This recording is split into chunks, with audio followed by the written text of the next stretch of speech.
హైదరాబాద్ కాచిగూడలో మాజీ ప్రధాని అటల్ బిహారీ వాజ్పేయి 101వ జయంతి సందర్భంగా ఆయన చిత్రపటానికి పూలమాలలు వేసి నివాళులు అర్పించారు. కాచిగూడ డివిజన్ కార్పొరేటర్ కన్నె ఉమా రమేష్ ఆధ్వర్యంలో నిర్వహించిన ఈ కార్యక్రమంలో మహిళలకు చీరలు, పండ్లు పంపిణీ చేశారు. దేశ హితం కోసం అనేక సంస్కరణలు తీసుకొచ్చిన మహనీయుడు వాజ్పేయి అని, దేశ భద్రతకు అత్యంత ప్రాధాన్యం ఇచ్చిన గొప్ప నాయకుడని పేర్కొన్నారు. విమర్శలకు తావు లేకుండా అన్ని వర్గాల మన్ననలను పొందిన నాయకుడని కేంద్ర మంత్రి కిషన్ రెడ్డి కొనియాడారు. తెలంగాణ రాష్ట్రంలో కాంగ్రెస్, బీఆర్ఎస్ పార్టీ నాయకులు వ్యక్తిగత విమర్శలతో రాజకీయాలను దిగజారుస్తున్నారని కిషన్ రెడ్డి ఆవేదన వ్యక్తం చేశారు. ఒకరిపై ఒకరు దూషణలు చేసుకుంటూ ఉంటే ప్రజలు సిగ్గుతో తలదించుకునే పరిస్థితి తీసుకొస్తున్నారని అన్నారు. కాంగ్రెస్, బీఆర్ఎస్ నాయకుల దూషాత్మక రాజకీయాలను మేధావి వర్గం ఖండించాలన్నారు. అలాంటి రాజకీయ నాయకులను ప్రజలు బహిష్కరించాలని కేంద్ర మంత్రి కిషన్ రెడ్డి అభిప్రాయపడ్డారు.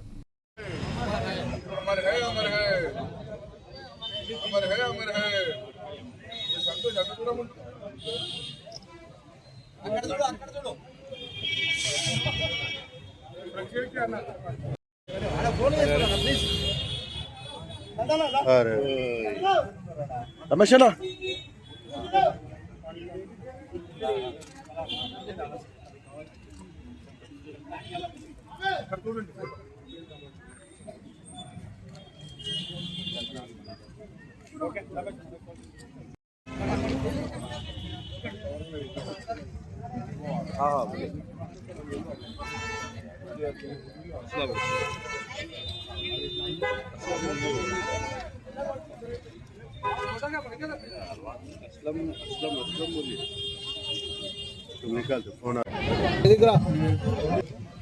అందరికీ నమస్కారం.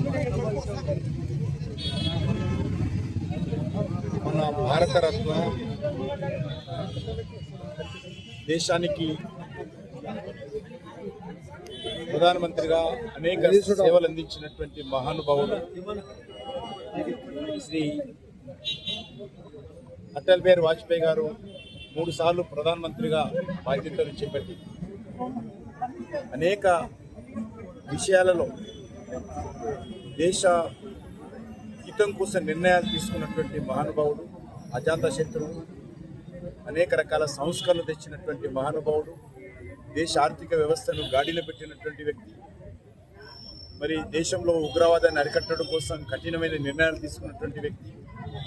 అలాంటి మహానుభావుని యొక్క 101వ జన్మదిన ఉత్సవాలను దేశమంతా నిర్వహిస్తూ ఉన్నాము.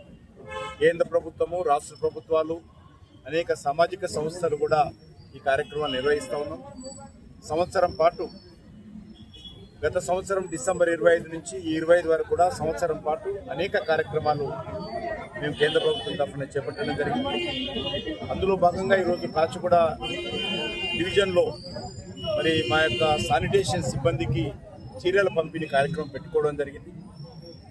ముఖ్యంగా వాజ్పేయి గారు ఈ తరం ఎవరైతే రాజకీయ నాయకులు పనిచేస్తూ ఉన్నారో, రాజకీయాలలో రావాలనుకుంటున్నారో వాళ్ళు ఆయనను స్ఫూర్తిగా తీసుకొని పనిచేయాల్సిన అవసరం, ఆయన ఆదర్శంగా తీసుకొని పనిచేయాల్సిన అవసరం. వాజ్పేయి గారు ఏ రోజు కూడా ఏ ఒక్క రాజకీయ ప్రత్యర్థిని పల్లెత్తు మాట అనకుండా సమస్య పైన